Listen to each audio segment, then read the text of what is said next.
B Ed degree শুধুমাত্র শিক্ষক হওয়ার জন্য নয়, অনেক ব্রাঞ্চ আছে যেগুলো বিএড ডিগ্রি থাকলে যাওয়া যায়। আপনি শিক্ষক হিসেবে যদি এইগুলো একটু বিস্তারিত তুলে ধরেন।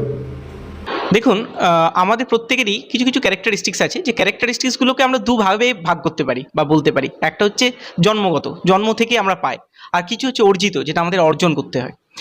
আমি যদি টিচিং করতে চাই, তাহলে আমাকে টিচিং স্কিলটা ডেভেলপ করতে হবে। আর সেই টিচিং স্কিল ডেভেলপ করতে গেলে আমাদের যেটা দরকার সেটা হচ্ছে বিএড করা, ব্যাচেলার অফ এডুকেশন।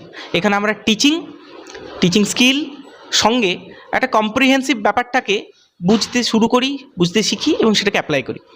এখন দেখুন, বর্তমান যে সিচুয়েশান তৈরি হচ্ছে, সেখানে শুধুমাত্র টিচিং প্রফেশনের জন্যই বিএড তা কিন্তু নয়।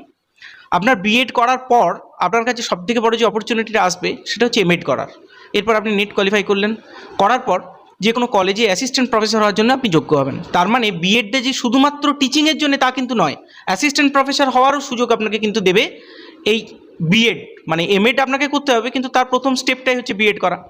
এরপর ধরুন আপনি আমাদের যে এনসিইআরটি আছে বা এসসিইআরটি আছে, এখানে রিলেটেড যে জবগুলো আছে তার জন্য আপনাকে দরকার বিএড। আপনি কোনো স্কুল ইন্সপেক্টর এই পোস্টে চাকরি করতে চান, তাহলেও আপনাকে দরকার কিন্তু বিএড সঙ্গে এমএড।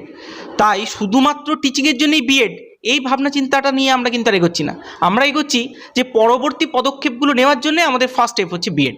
আর জেনেক্স বিএড কলেজ স্টুডেন্টদেরকে মোটিভেট করে শুধুমাত্র বিএড করে টিচিংয়ের জন্য নয়, হায়ার এডুকেশনের জন্য। আমরা যারা জেনেক্স বিএড কলেজের টিচার এডুকেটার হিসেবে এখানে কাজ করছি, আমরাও কিন্তু প্রথম বিএড করেছিলাম টিচিং প্রফেশনে যাব বলেই, কিন্তু পরবর্তী ক্ষেত্রে এমএড করি, তারপর অ্যাসিস্ট্যান্ট প্রফেসর হিসেবে জয়েন করি। তো তার অপরচুনিটিটা আমরা পেলাম বিএড করার জন্যেই। তাই বিএড করাটা যারা টিচিং রিলেটেড যে কোনো প্রফেশনে আসতে চায়, শুধুমাত্র স্কুল টিচার হিসেবেই নয়, টিচিং রিলেটেড যে কোনো প্রফেশনে বা এডুকেশন রিলেটেড যে কোনো সেক্টরে, তাদের জন্য বিএডটা ম্যান্ডেটারি। তো আমি সকলকেই বলবো, যারা এই প্রফেশন নিয়ে ভাবনা চিন্তা করছে তারা আগে বিএড করে নিক।